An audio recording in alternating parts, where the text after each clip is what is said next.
Mas... Pronto. Meu filho já está 17 horas. Nosso horário, Júlio. Então, boa tarde a todos e bem-vindos a esta casa de oração e de trabalho. Né?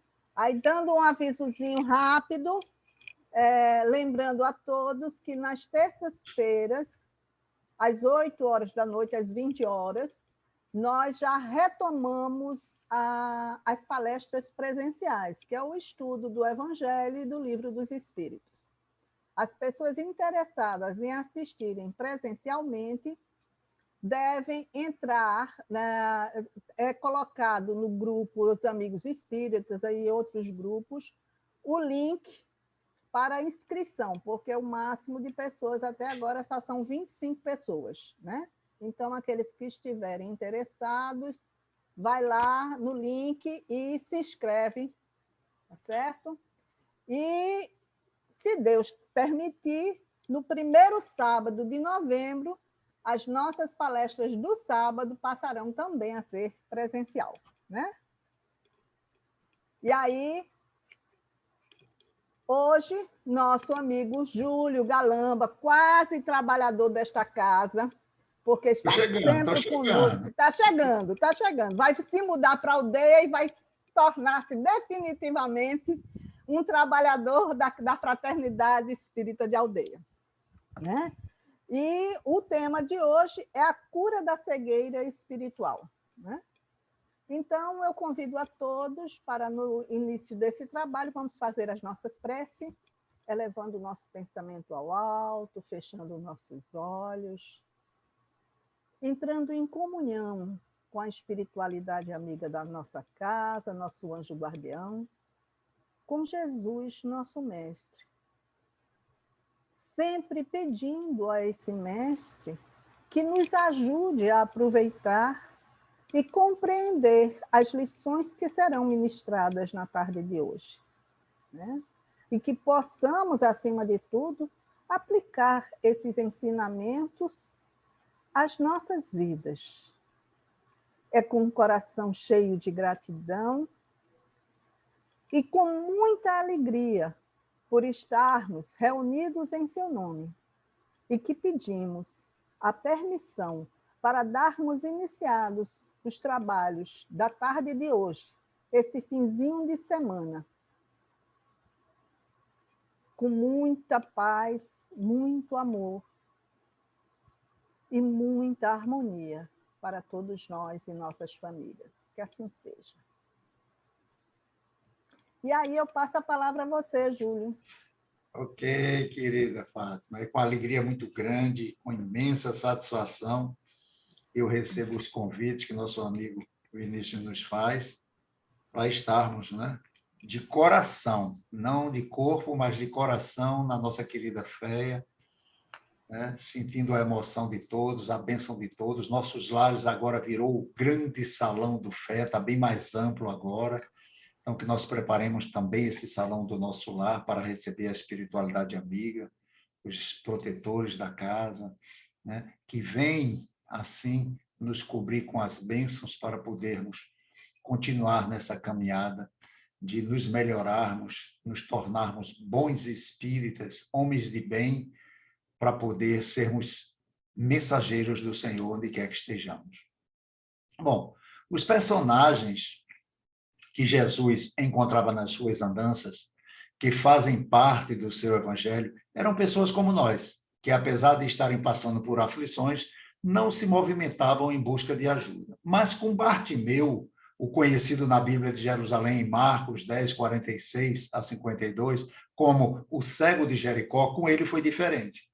Narra o evangelista que o Mestre Jesus e seus discípulos, quando saíram de Jericó, eles passaram por uma região onde havia muitos doentes, paralíticos, cegos, surdos, que era muito comum naquela época pelos casamentos entre os casais consanguíneos. E Jesus passava entre eles, e quando falaram que ele era o Messias que havia de vir, o cego Bartimeu, que estava sentado, caladinho na beira do caminho pedindo esmola, como todos os outros, ele tem uma atitude diferente. Ele já havia escutado histórias a respeito da chegada do Messias. E ele então começou a gritar: misericórdia, Senhor, misericórdia, Senhor. E foi repreendido pelos outros doentes: cala. E quanto mais ele era repreendido, mais alto ele gritava: Rabi, tende piedade de mim. Jesus se volta, olha para ele e diz: traga-no para mim. Bartimeu solta a capa e, com a ajuda dos pedintes, se aproxima de Jesus. Quando ele chegou próximo a Jesus, lhe perguntou. Jesus disse: que queres que eu faça? E ele disse: Senhor, que eu veja. E Jesus lhe disse: vê, a tua fé te salvou. E logo viu e passou a seguir Jesus, glorificando a Deus em toda a sua caminhada. E todo o povo, vendo isso, dava louvores a Deus. Então, a passagem narrada acima, ela retrata uma das curas praticadas pelo Mestre enquanto permaneceu entre nós.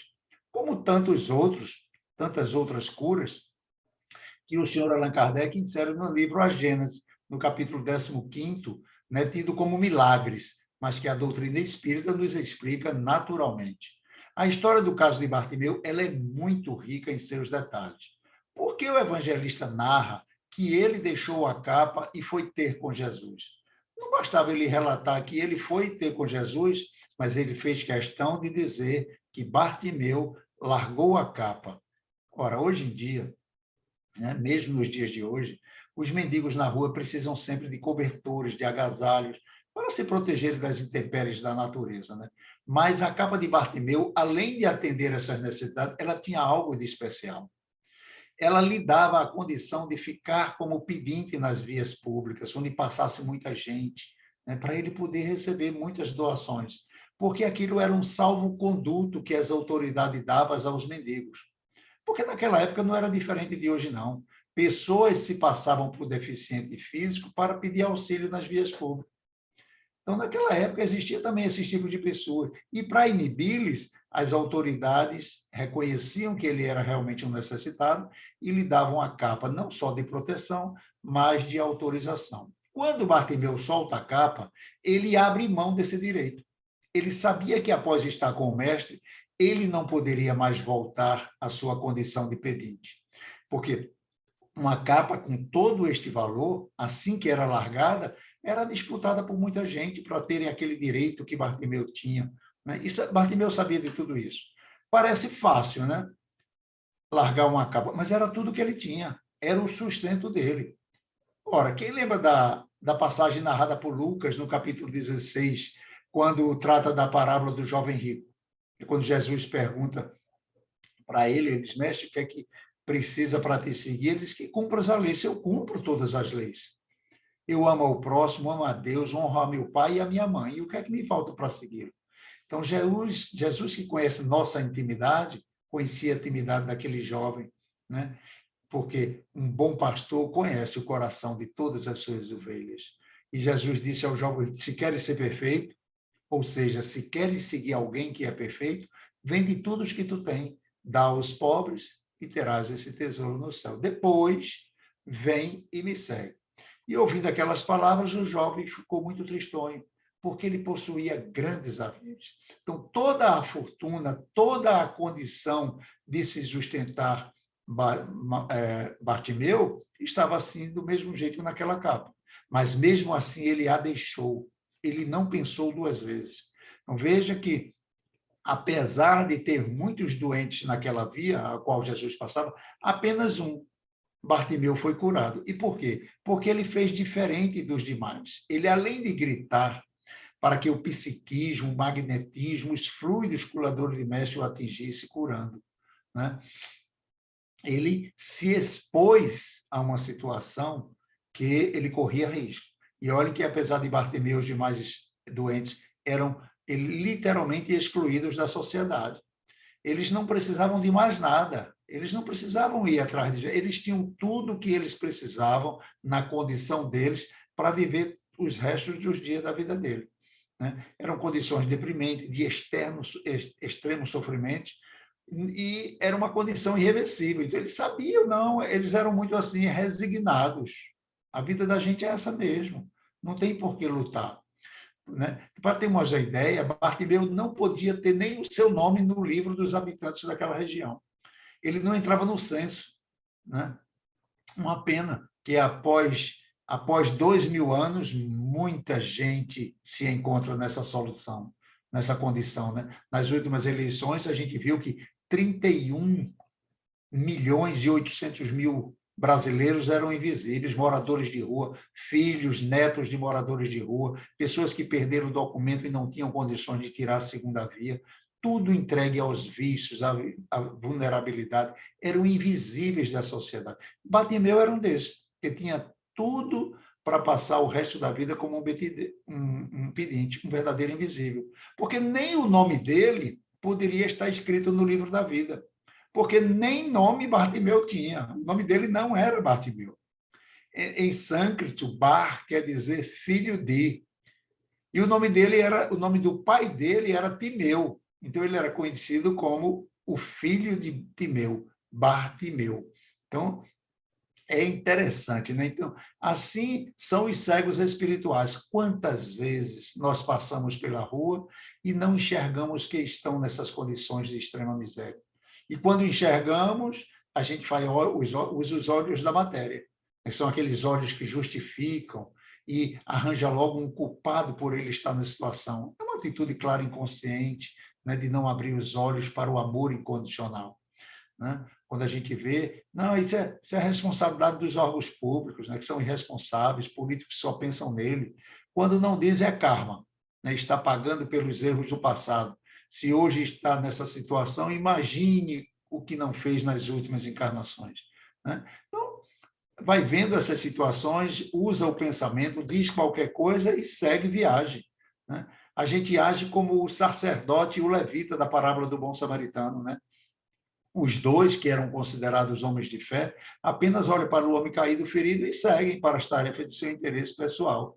Eram cegos espirituais, não entendem que Deus ajuda os homens através do próprio homem. Mas nessa mesma passagem, Jesus insere a palavra do bom samaritano, né? Porque logo aquele que era mal visto pelos escribas e pelo fariseu, né, os doutores da lei, né? Então, o bom samaritano era mal visto por esses homens. E Jesus faz de colocar ele como aquele que tinha os olhos espirituais abertos para os necessitados. Jesus age assim quando quer abrir nossos olhos espiritualmente falando. Ele nos mostra as pessoas semelhantes a nós, mas que já despertaram para os verdadeiros valores morais da alma. Então, o bom samaritano ele enxergou a necessidade do homem caído com a alma. Ele agiu com ele como gostaria que se fizessem com ele, caso ele fosse o caído na beira da estrada. Então, Bartimeu, sabendo da sua condição de miserável, ele não se conforma. Ele já havia despertado para os valores do espírito, e ao se sentir invadido pelo magnetismo do mestre, né, aquilo ecoou na sua mente como uma certeza, ele não pensa duas vezes e começa a gritar. Ele tinha tanta convicção do que queria que não deu nem ouvidos para aqueles que pediam para ele se calar. A diferença do cego de Jericó para os outros doentes foi exatamente a sua vontade firme de buscar em Jesus a cura dos seus males, o alívio das suas aflições. Porque vários personagens do Evangelho de Jesus que foram curados tomaram a iniciativa. Né? Todos eles tomaram. Essa é a fé que cura. Foi assim com Zaqueu, que sabendo que Jesus ia passar por Jericó e vendo uma grande multidão que iria lhe impedir de ver o mestre, porque ele era baixinho, ele tem a iniciativa de subir no sicômoro, né, na figueira, para chamar a atenção daquele que ele queria impressionar. Né? Tanto Zaqueu como Bartimeu, após a cura, eles passaram a seguir Jesus, estavam curados da cegueira espiritual. Ambos beberam da água viva, a água que Jesus afirmou que quem dela bebesse jamais sentiria sede. Então, nós precisamos agir muitas vezes como Bartimeu, não dando ouvido àqueles que dizem que não adianta a gente fazer isso, não adianta fazer aquilo que não vai dar certo. Você quer abrir um negócio, mas rapaz, está tão difícil, a pandemia chegou, tu vai fazer isso, né? Eu agora vou começar a fazer um... Não faz isso não, pensa direitinho. E as pessoas vão se desestimulando. Mas, às vezes, é preciso agir como Bartimeu. Se eu tenho certeza do que eu quero, se eu raciocinei sobre o que eu quero, eu não posso ter dúvida. E é nessa hora que Jesus nos envolve com o seu magnetismo, nos enviando os bons espíritos para suprir nossas necessidades. A doutrina dos Espíritos é o consolador prometido por Jesus exatamente por isso. Quando começamos a estudá-la sistematicamente, nós vamos conhecendo a verdade que nos liberta dessa cegueira que nos impede de ver que somos espíritos imortais, que a verdadeira vida é em espírito, e ela vem nos ajudar a ver o que é essencial. E o que é essencial, já nos disse Saint-Exupéry, né, lá em O Pequeno Príncipe, é invisível aos olhos. Só quem vê é quem sente. Né? Então, Jesus sempre buscou meios de motivar e acreditar em um futuro melhor. Né? De que nós somos capazes de seguir em frente, mesmo que tudo se mostre ao contrário. Não desanimar, vós sois deuses, poderás fazer tudo o que eu fiz e muito mais. Nós não encarnamos sem saber que iríamos ter que enfrentar situações difíceis na nossa caminhada. Não fomos enganados. Jesus disse, no mundo tereis aflições, mas ele disse também, tende bom ânimo, eu venci o mundo.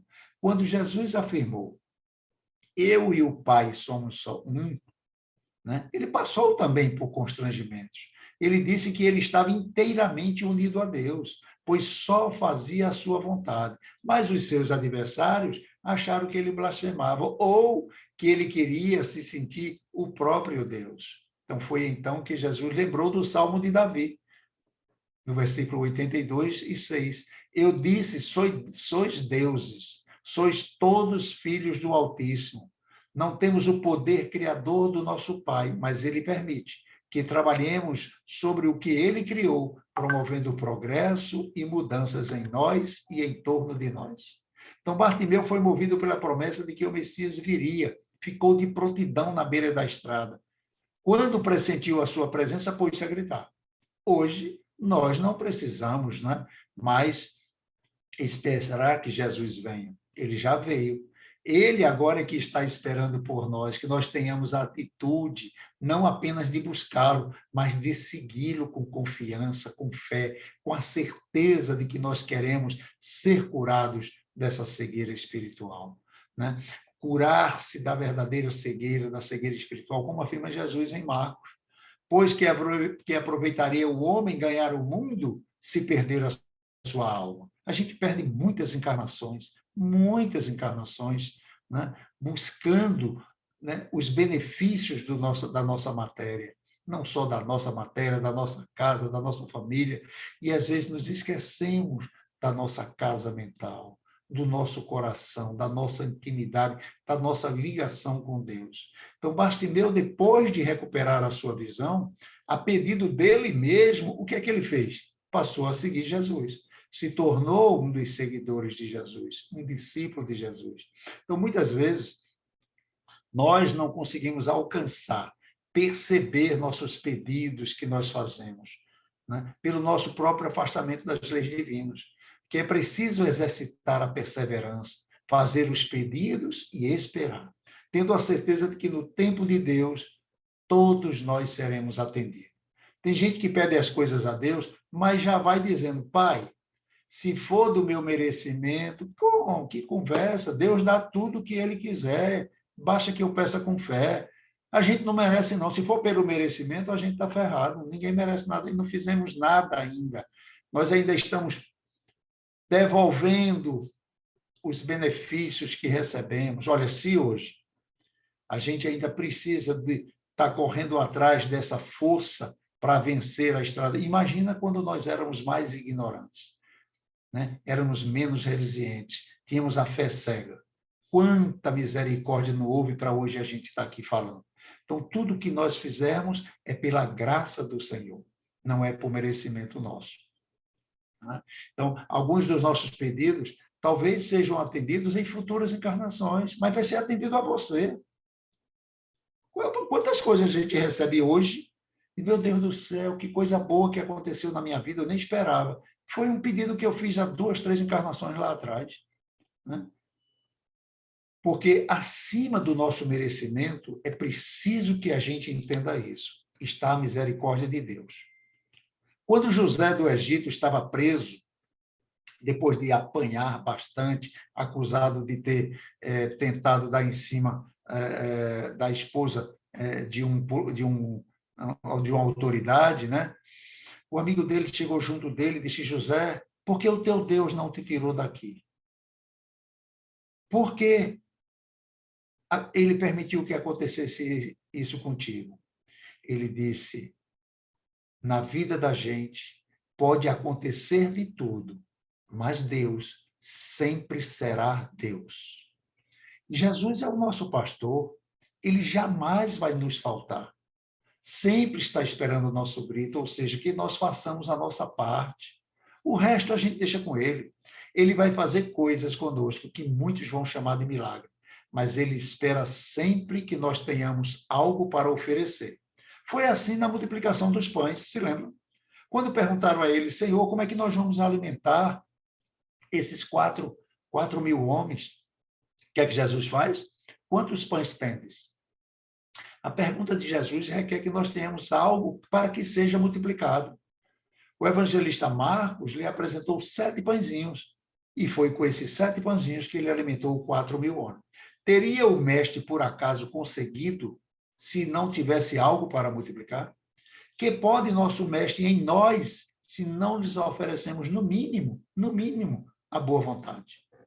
Na obra Fonte Viva, no capítulo 133, o item é que tendes. E Emmanuel esclarece de uma maneira maravilhosa. A imagem compele-nos a meditar quanto ao impositivo de nossa cooperação para que o celeste benfeitor nos facilite com os dons da vida abundante. Poderá o Cristo, diz Emmanuel, edificar o santuário da felicidade em nós e para nós, se não pode contar com os alicerces da boa vontade em nossos corações? A usina elétrica mais poderosa não precisa da tomada humilde para iluminar o aposento?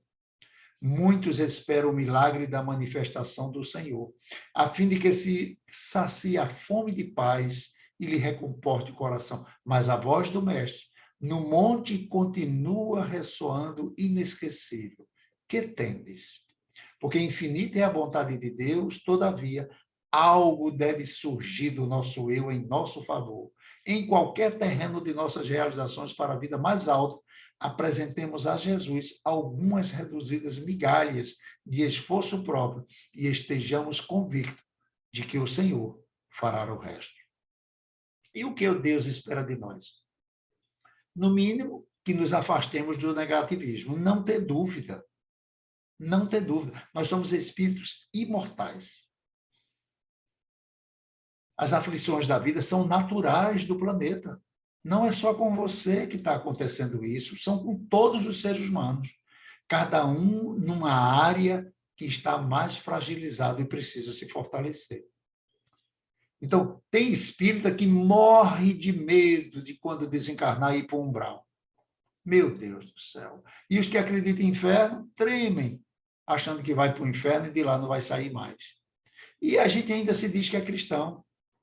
São aqueles que Kardec dizia que têm a fé cega, que não estuda, não medita. Lucas, no seu Evangelho, no capítulo 17, ele narra que, tendo os fariseus perguntado a Jesus quando viria o reino de Deus, ele diz: o reino de Deus não vem com mostras exteriores. Por isso, ninguém poderá dizer ele aqui, ele ali, ele acolá, porque o reino de Deus está dentro de nós. Então, esse reconhecimento nos dará coragem de abrir a nossa alma onde estivermos, sem medo de julgamento. Né? Primeiro, se perdoando da libertação de sentimentos de culpa que carregamos encarnação após encarnação. Então, este reconhecimento nos dá a coragem, né, de partir com confiança para a vida. Então, é preciso gritar, se levantar e dizer a si mesmo: eu quero me curar, eu quero mudar a minha vida, eu não quero mais ser vítima do meu passado. E para tudo isso, basta se ater às palavras de Jesus, narradas por Marcos no capítulo 8. Se alguém quiser vir após mim, negue-se a si mesmo, tome a sua cruz e siga. Então, para nós crescermos espiritualmente, para abrir nossos olhos para o que é essencial, é necessário que passarmos por inúmeras provas. A palavra prova causa até em alguns uma má impressão. E tudo que passa na vida, meu Deus, isso é uma prova, meu Deus, é mais uma aprovação. Né? Basta um pouquinho de esforço para ter em suas mãos os meios de superar os obstáculos naturais, na escala evolutiva, são as provas que a vida nos oferece para progredirmos. Na questão 132 do Livro dos Espíritos, o Sr. Kardec pergunta aos espíritos superiores qual o objetivo da encarnação para os espíritos. Deus lhe impõe a encarnação com o fim de fazê-los chegar à perfeição. Para uns é uma expiação, para outros, uma missão. A maternidade, a paternidade é uma missão. Mas para alcançarmos essa perfeição, temos que passar por todas as vicissitudes da existência corporal. E por essa necessidade de estar sempre passando, é que isso se torna uma expiação. Claro que para um é um prazer, né? O que para um é um prazer, nessa mesma vida, igual para todo mundo, para outros é um sacrifício. Para algumas pessoas, só o fato de acordar e ter que levantar da cama já é uma prova. Para outras, ter que trabalhar e estudar é outra prova. Né? E tem outros ainda que encontram sua maior prova no meio da família, entre as pessoas mais próximas. O fato é que nós temos que fazer coisas por nós mesmos. Por isso somos provados a toda hora. Enquanto dependermos dos outros, enquanto vivermos pedindo ajuda para tudo, implorando socorro ao menor sinal de dificuldade, não estamos prontos para conhecer a verdade. Então, nós vamos transferindo para terceiros o que nos compete fazer. Alguns têm o péssimo costume de querer tirar vantagens, de esperar privilégio, né, de dar um jeitinho em tudo para resolver seus problemas. Até junto da espiritualidade querem tirar vantagem, né? Exigem cura. Meu Deus, por que comigo? Eu sou um trabalhador, dedicado, por que acontece isso comigo? Né? Quando vão para as reuniões, muitas vezes não vão para servir, ficam esperando que alguém traga uma mensagem de esclarecimento de um problema. Eu queria tanto que o Espírito dissesse o que é que vai acontecer com meu filho, como é que eu vou pagar aquela dívida. Não estão ali só entregue de corpo e alma, estão também querendo alguma coisa, né? Então, isso ainda é fruto desse nosso egoísmo, dessa nossa carência, né? Às vezes, vai entrar na fila do passe e passa na frente de todo mundo só porque é um trabalhador antigo. Então, ainda temos essa cegueira, né? Porque as curas eram realizadas por Jesus fruto do seu extraordinário poder. Nada era gratuito. Tudo tinha uma afinidade. E Jesus afirmou que o tempo viria em que todos os discípulos do passado e do presente poderiam realizar as mesmas coisas. Mas com Jesus as curas apresentaram finalidade de ordem superior. Curava não apenas o corpo, mas principalmente o espírito. Porque Jesus veio para curar almas, não foi para curar corpos. Jesus curou muitos enfermos, mas após as curas, o Mestre Celestial recomendava aos curados que buscassem o reino divino, ou seja, vai e não peques mais, porque senão não está curado. Jesus dizia, a tua fé te curou apenas aos que haviam entendido a lição da dor e estavam determinados a combater suas más inclinações. O Senhor não ia devolver a harmonia a um corpo onde um espírito, né, ainda doente pudesse levar aquele corpo as chagas mais uma vez. Então, todos nós temos uma história que irá justificar a aflição que assola nosso espírito. Muitas enfermidades se originam de ações cometidas em existências anteriores, trazendo processos obsessivos.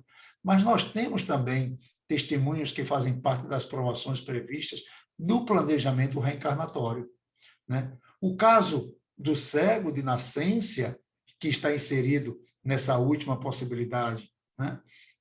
Que foi narrado em João, no capítulo 9, versículo 1 e 3, e diz que Jesus, passando, viu um cego de nascença.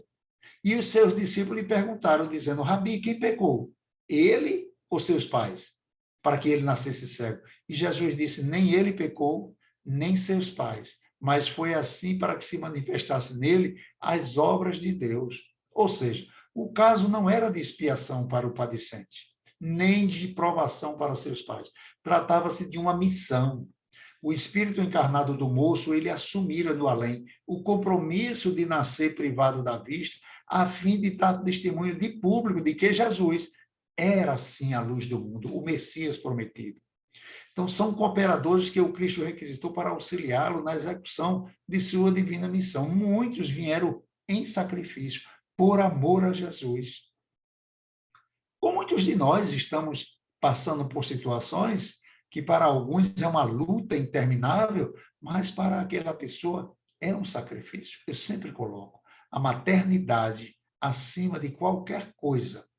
É um sacrifício para Deus, porque se expõe a dar a sua vida para que outra vida retorne. Então, é discutível que Jesus pode tudo. Ele não precisa da colaboração de homem nenhum para realizar as determinações de Deus, mas sempre haverá os difamadores. Se tinha com Jesus, imagine conosco. Para explicar, nós vamos trazer uma passagem narrada por João, no capítulo 9, versículo 4 e 7, que trata do cego de Siloé, realizada um dia de sábado. Os fariseus foram logo dizendo: este homem não é de Deus, pois ele não guarda o sábado. Como pode um homem pecador fazer tais sinais? E o Espiritismo esclarece o mecanismo da cura realizada por Jesus. Não se trata de um milagre, e sim do amor, do efeito do seu amor, né, pelos cansados, pelos oprimidos. A sua presença em qualquer lugar, de dia, de noite, em qualquer hora, estendendo a mão ou não, um simples olhar de Jesus, os cegos voltavam a ver, os paralíticos se levantavam, os leprosos eram limpos, os obsediados eram curados. José do Egito era um desses, né?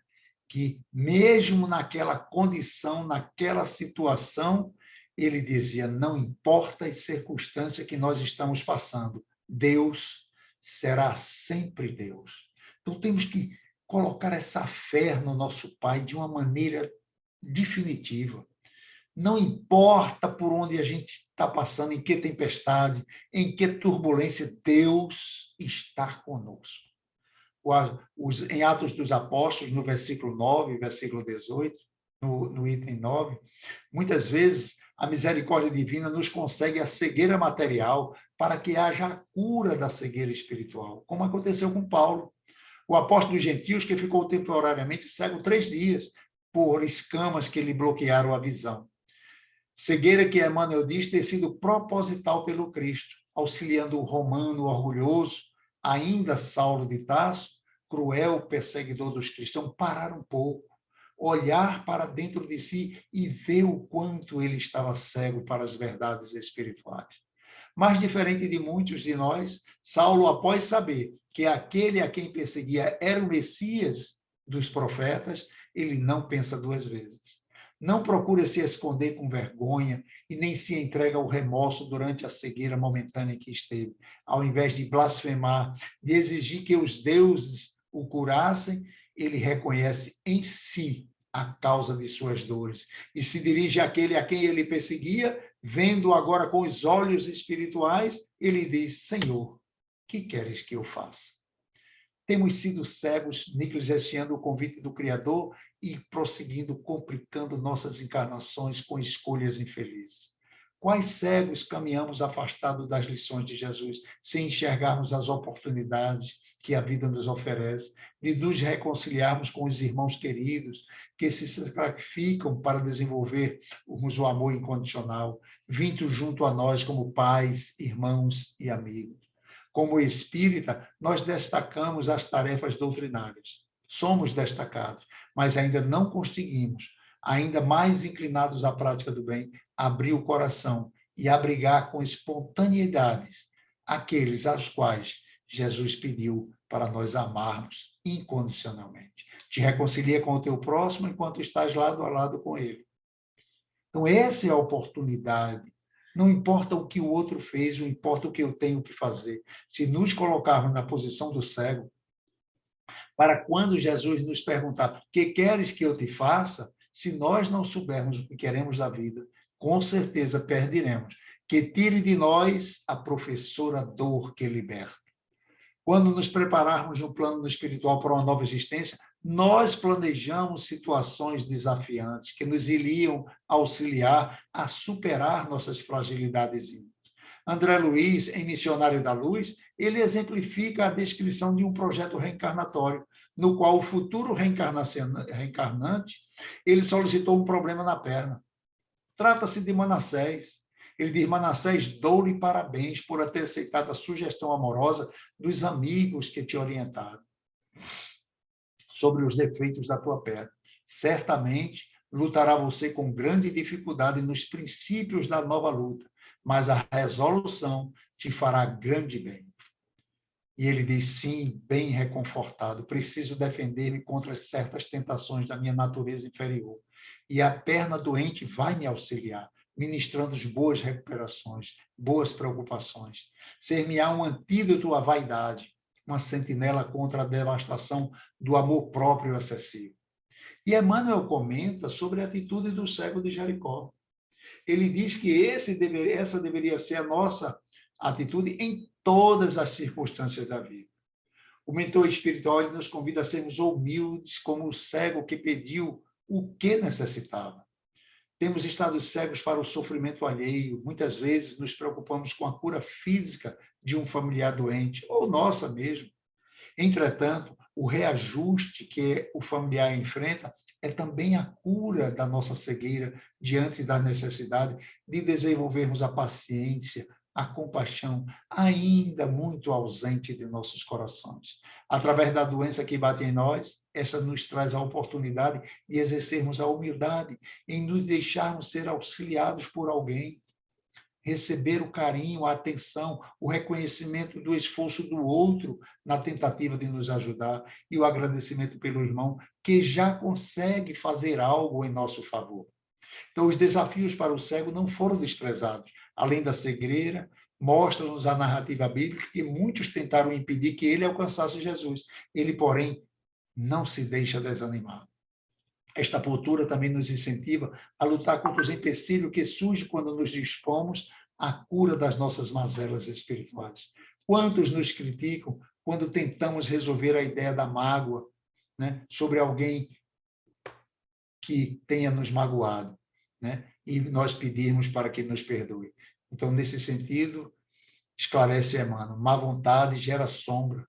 A sombra favorece a estagnação conserva a discórdia, e a discórdia desperta o orgulho acorda a paixão inferior, que provoca a indisciplina.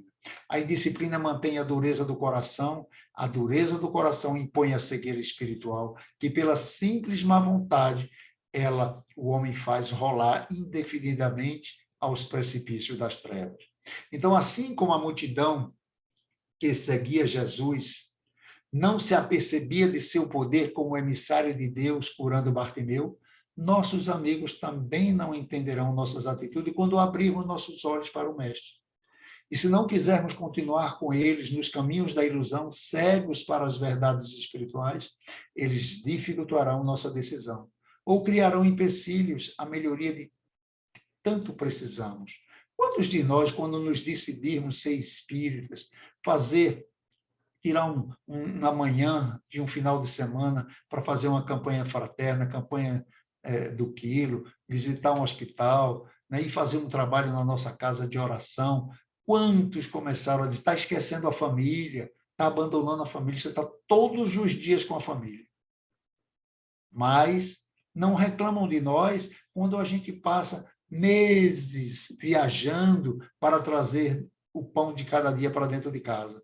Para trazer o pão material não tem problema, mas para ir buscar a luz do Senhor, nós seremos criticados. Mas para isso nós temos que ter o bom senso, né? Entender a necessidade do outro e criar de uma maneira carinhosa que quando a gente volte para casa dessas atividades, que a gente volte diferente realmente. Porque muitos vão para esses trabalhos e chegam lá, meu irmão, como vai, meus queridos? Jesus seja conosco. E quando chega em casa, chega reclamando de tudo, chega tenso, chega nervoso, chega calado demais, né? Porque a gente é atraído por espíritos que vão tentar nos demover desse caminho. E muitos desses nos acompanham para dentro de casa. E ficam lá tentando, né, constranger. Como é que foi para um trabalho com Jesus e volta desse jeito? Né? Então, a gente tem que entender que tudo é paulatinamente. Temos que preservar. Ou cremos na caridade, ao qual entende Jesus, no trabalho benemérito àqueles que necessitam, ou a nossa fé ainda é muito cega. Não é uma fé que nós enxergamos a presença de Jesus. Então, Se sabemos que queremos de verdade, sejamos insistentes, perseverantes. Jesus conhece as imperfeições de todos nós, ignora as dificuldades impostas e volta-se para o enfermo, que vence as próprias limitações. Então, o cego, consciente do mal que o afligia, ele não perde tempo e diz: Senhor, o que queres que eu veja? Eu quero ver. Ele não queria a cura dos olhos da matéria. Ele não precisava dele para viver, ele tinha sua capa, ele queria enxergar com o Espírito. Então, os ensinamentos do Evangelho destinam-se à melhoria do Espírito, nos prepara para termos olhos de ver, que é a nossa reforma íntima, tão bem trabalhada dentro das nossas casas. Matar o homem velho, dar vida ao homem novo. Isso que levou Jesus a dizer: bem-aventurado os puros de coração, porque verão a Deus. Mas verão a Deus em todos os lugares, em todos os cantos, principalmente dentro do nosso lar. As pessoas que estão ao nosso redor, elas são assim. E só vão mudar quando gritarem para Jesus. Cabe a nós gritarmos por Jesus para aquilo que nos aflige e não permite que nós sejamos caridosos para com eles. Na Revista Espírita de 1863, o Chico Kardec traz uma mensagem do espírito Curadares, que aconteceu numa reunião mediúnica. Tinha uma senhora cega assistindo à reunião. E os pensamentos deles é evocado, né? É evocado do médium que estava recebendo o espírito Curadares, capta o pensamento do médium, que era amigo dessa senhora. E aí, quando ele se apresenta, ele diz: por que me chamaste? Terá sido para que eu imponha as mãos sobre a pobre sofredora que está aqui e a cure? Ela perdeu a vista e as trevas a envolveram. Pobre filha, que ore e espere. Eu não sei fazer milagres, não sem que Deus o queira. Todas as curas que tenho podido obter devem ser atribuídas àquele que é o Pai de todos nós. Nós, nas vossas aflições, voltem-se para o céu o olhar e dizei do fundo do coração: meu Pai, cura-me. Mas fazei que minha alma enferma se cure antes que meu corpo, que a minha carne seja castigada, se necessário, para que a minha alma se eleve ao teu seio, com a brancura que possuía quando a criaste. Após a prece, meus amigos, que o bom Deus ouvirá sempre, dadas vos serão as forças e a coragem, e, quiçá, também a cura que apenas timidamente pediste, em recompensa da vossa abnegação. Mas se a cura não chegar, agradeça antes ao Pai pela expiação. Lembrai-vos de que o Cristo disse convie que arrancasse-vos o olho se fosse mal, e que mais valeria lançá-lo ao fogo do que deixar-se tornar causa de vossa condenação. Ah, quantos há no mundo que um dia nas trevas maldirão terem visto a luz? Ah, sim, como são felizes os que por expiação venham a ser atingidos pela vista. Os olhos não lhes serão causa de escândalo e de queda. Podem viver inteiramente a vida das almas. Podem ver mais do que vós tendes com a mais límpida das visões. Quando Deus me permite abrir as pálpebras de algum desses pobres sofredores e lhe restituir a luz, eu digo a mim mesmo: alma querida, por que não conheces todas as delícias do Espírito que vive de contemplação e amor? Não pedirias, então, que se te concedesse ver imagens menos puras e menos suaves do que a que te é dado entrever na tua cegueira? Ó bem-aventurado cego que quer viver com Deus! Mais feliz do que vós, ele toca, ele vê as almas e pode alcançar-se com elas as esferas espirituais que nem mesmo os predestinados da terra logram divisar.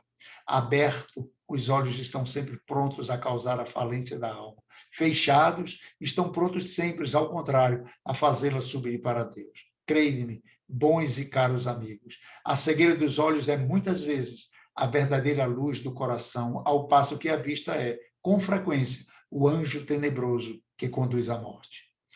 Agora, algumas palavras dirigidas a ti, minha pobre sofredora. Espera e tem bom ânimo. Se quisesses, minha filha, teus olhos vão abrir-se, quão jubilosas te sentirias.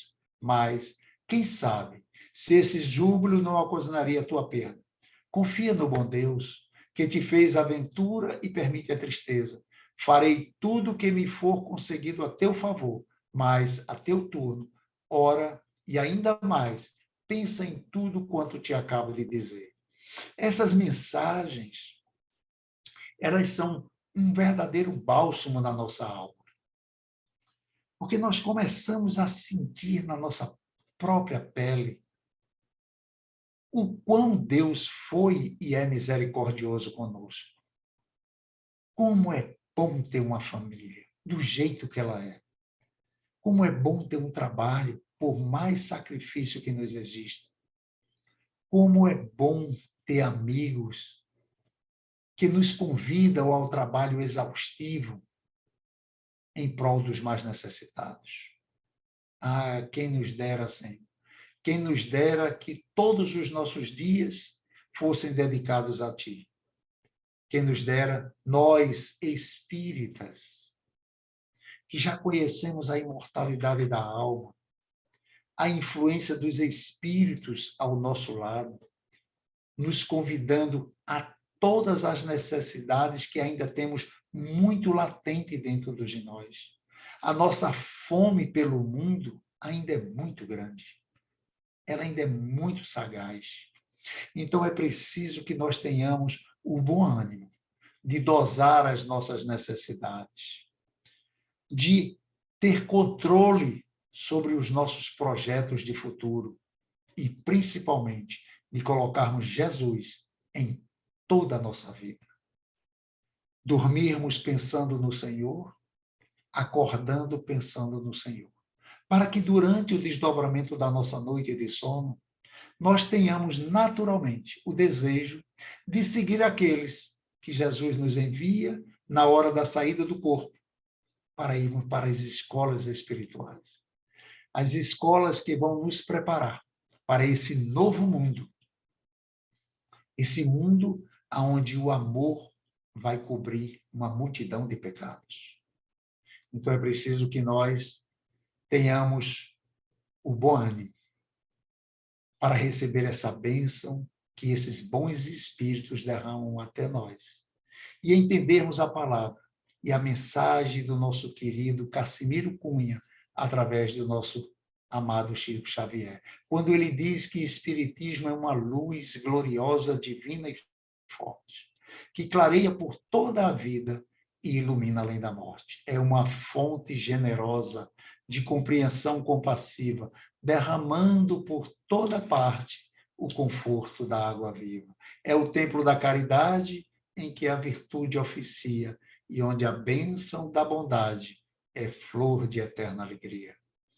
É a árvore verde e farta nos caminhos da esperança, toda aberta em flor e fruto de verdade e de bonança. É a claridade bendita do bem que aniquila o mal. É um convite sublime para a vida espiritual. Se busca o espiritismo, norteia-te em tua luz. Espiritismo é a escola e o mestre amado é Jesus. Meus queridos irmãos, meus queridos amigos, é muito grato por essa oportunidade de estar com vocês, sentindo toda a vibração que está vindo para nós, porque para um pensamento de amor não existe distância. Que Jesus possa continuar invadindo cada cantinho de nossa casa, cada ente querido nosso, cada animalzinho que esteja junto de nós, cada plantinha, para que a gente possa continuar vendo e percebendo Deus em tudo e em todos. Muita paz. Nós é que agradecemos, Júlio. É muita alegria sempre ter você conosco, né? Trazendo essas mensagens tão bonitas. E aí eu aviso a todos logo que ele vai estar conosco presencialmente no segundo sábado de novembro, né? E olhe, preparem-se todos, porque ele vai chegar assim, com braços abertos, abraçando todo mundo. Não tem. Se prepare, viu, Mário? Mário, bota um casaco. Viu, Vinícius? Cristiane, Lúcia, a senhora. Pois é, e eu vou ser a primeira da fila. Eu quero ser abraçada. Menina, olha, enquanto você falava desse abraço, meu Deus do céu, tu não sabe do que me lembrei. Tu não sabe do que eu me lembrei. Meu Deus do céu. Quando eu chegava na portaria, quem era que vinha logo me dar um abraço? Nosso querido amigo, que já Orlando. partiu. Orlando. Me Orlando. lembrei de Orlando agora. Ele vai estar lá com a gente, viu? É porque ele já está aqui conosco, né? Não Nesse tenho momento, dúvida. com certeza. Essa lembrança já é a presença dele. Já é a presença dele e vai estar lá nos abraçando a todos espiritualmente. E vai ser sempre uma alegria, né? E aí, eu convido a todos para novamente, nesse momento, né, que estamos chegando ao finzinho do dia, o finzinho da semana, nesse momento onde os anjos cantam hosana às alturas, para levarmos o nosso pensamento a essa mãe, a mãe de Jesus, a mãe dos aflitos, a mãe de toda a humanidade, essa mãe de ternura que se sacrificou para receber o Mestre para nós, para nos ensinar. A essa mãe que recebe no mundo do espiritual todos aqueles que abortam da terra, todos aqueles que no seu sofrimento, envolvidos nas drogas, envolvidos no álcool, abortam deste mundo. Esta mãe que os recebe, que acolhe essa gente doente, que precisa de tanto amparo. Mãe querida, que tuas bênçãos de amor se derrame sobre todos nós, porque nós só temos que lhe agradecer por toda a misericórdia infinita que move o teu espírito em favor de todos nós, sempre intercedendo por nós junto a teu Filho Jesus. Ave Maria, cheia de graça, o Senhor é convosco. Bendita sois vós entre as mulheres. Bendito é o fruto do vosso ventre, Jesus. Santa Maria, Mãe de Jesus, Mãe de toda a humanidade, rogai por nós, pecadores, agora e na hora de nossa morte. Amém. Gratidão, Senhor. Gratidão, Maria. Gratidão, Júlio.